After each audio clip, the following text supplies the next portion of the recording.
They say sticks and stones will break your bones, but trust me, the bullet comes worse. They claim that they're onto the gang, but they always disperse when it comes to the work. From young, my face was big. So Dirtbike LB, DBE, has recently been involved in the controversy surrounding Broad Day, AGB, being kidnapped. Apparently, Dirtbike LB's dad was recently shot and nearly killed in the get back from Broad Day. This is a message sent by someone allegedly involved in the crypto scam.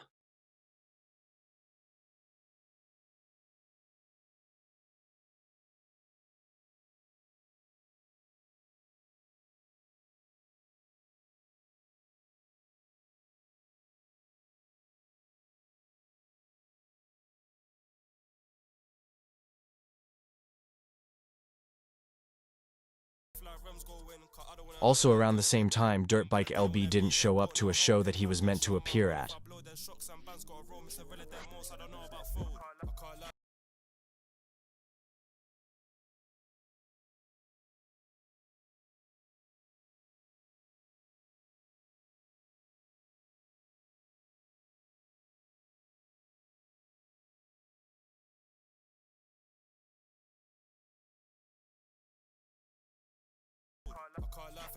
Comment your opinions on this situation.